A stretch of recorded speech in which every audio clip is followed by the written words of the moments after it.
What is up, everybody? Welcome back to another episode of Retro Hoop Collectibles. Today, we're going to go over our submission. I say our because it's me and my man Pete from Australia.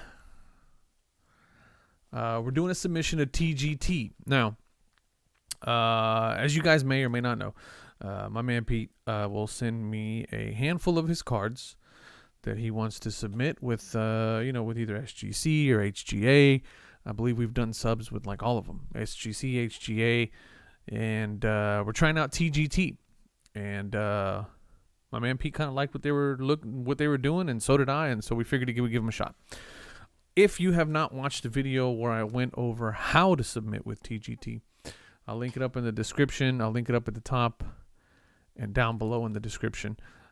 But this is mainly just going to be about the cards that we're sending over there, which are some pretty good cards, some pretty massive cards, which I'm pretty happy about, are heading over there. So, without further ado, look at that. Boy, look at that logo, boy.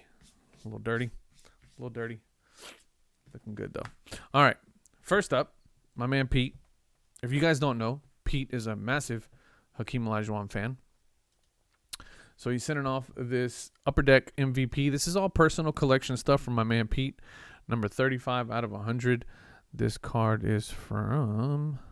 What year is this? Okay, exactly. Oh, 99. Now, looking at the card, it's a pretty decent card. Don't see really any major flaws on it. If I had to guess, I would say this card is probably going to be a 9-ish. Looks good, though.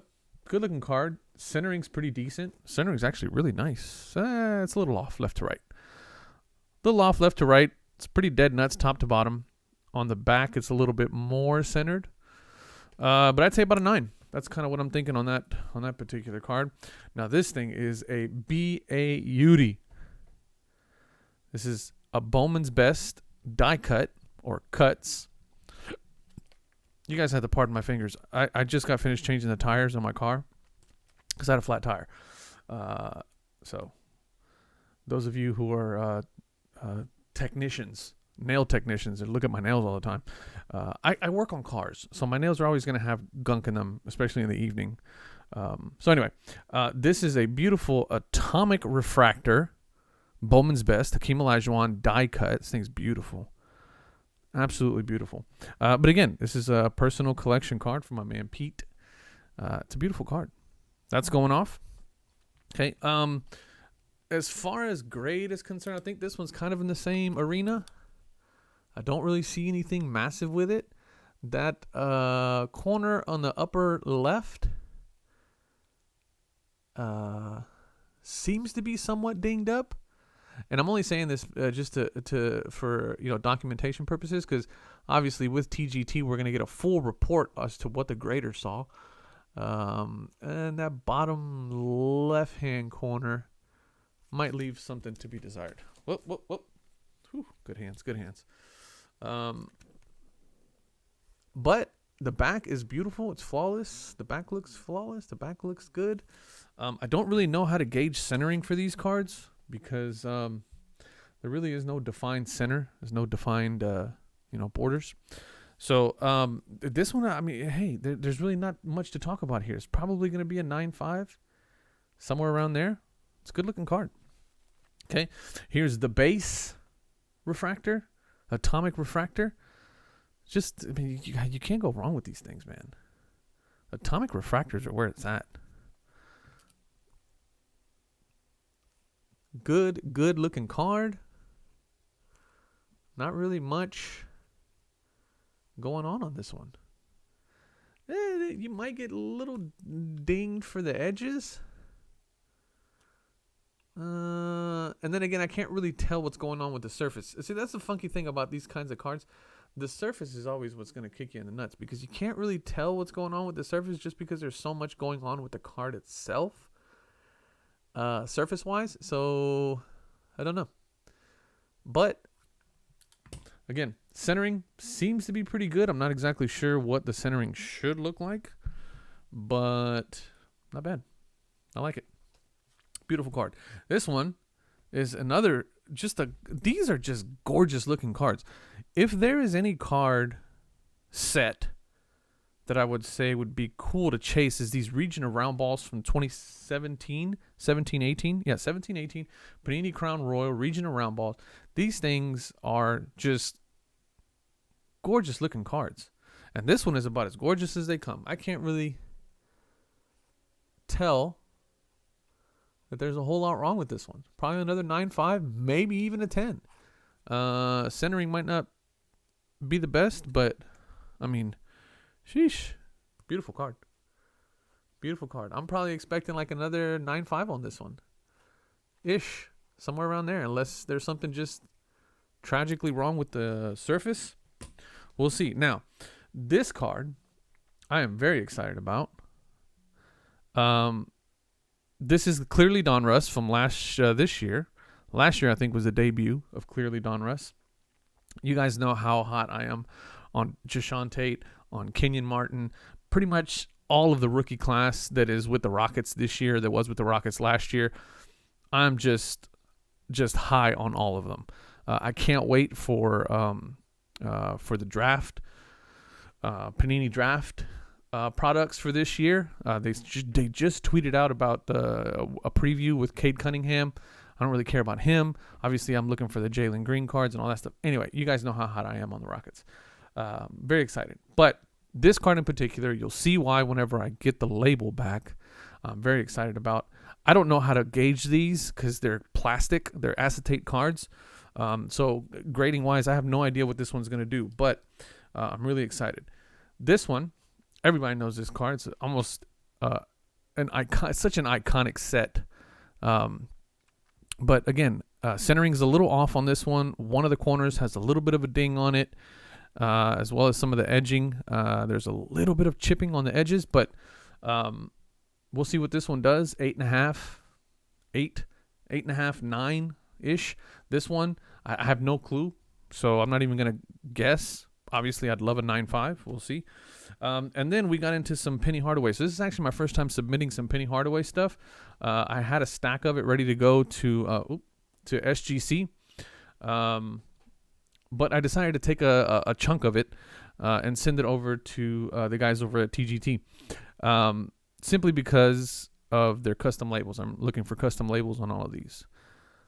I mean, what else is there to say about this? 93.94 Skybox Premium Penny Hardaway rookie card. Look at him. Boy, was a beast. This one, there's that upper right-hand corner or left-hand corner has a ding on it. So the corners are not the greatest. If you guys know anything about this product, it's probably really susceptible to bricking and, just stuff like that. I think edges and corners on this one is probably what's going to bring it down. I'd probably say a 9, 8.5, 9 is what I'm expecting on that one. And if you want to talk about bricking, I mean, this stuff is brick city right here. 93.94 Fleer Ultra. But again, I have about 6 or 7 of these. I pulled the best one that I felt I had. That was this particular card indeed. And we'll see what it does. I don't see any evidence of bricking on this particular card, which is fantastic for this product. If you know about this product, it's very, very susceptible to bricking. But this is a nice card, so we'll see what's what. Actually, if I'm not mistaken, I believe this is an original pull from when I was a kid. I think it is, because I pulled this out of my binder. I think this is an original pull from when I was a kid. So, and then these two beauties here. Okay.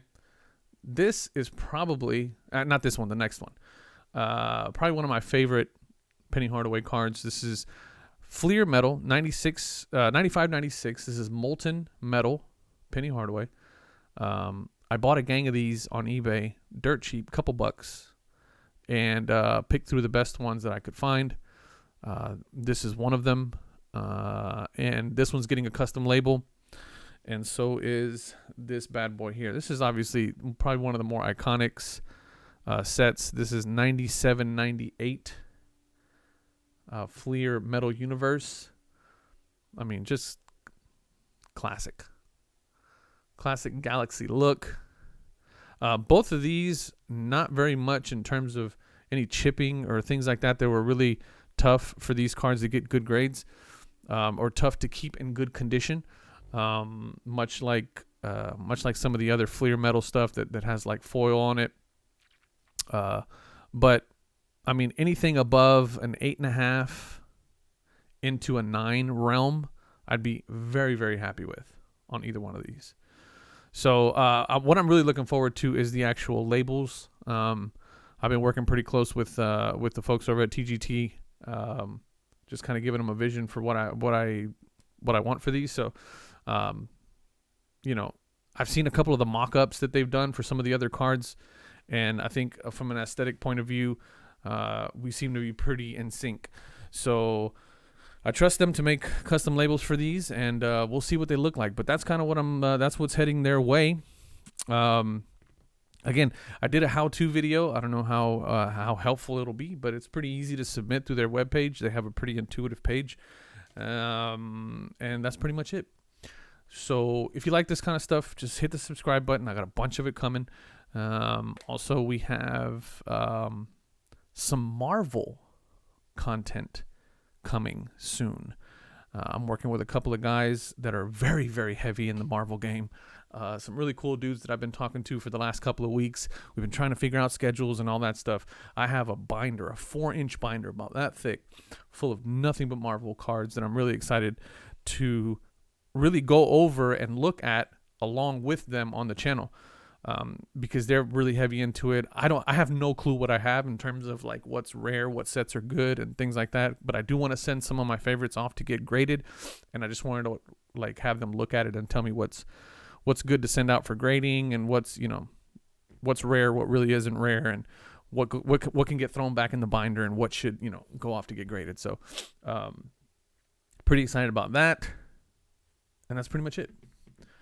So thank you guys so much for watching. I love y'all. I do have an SGC sub coming up. Massive Luka rookies, Trae Young rookies, going to SGC. So stay tuned for that.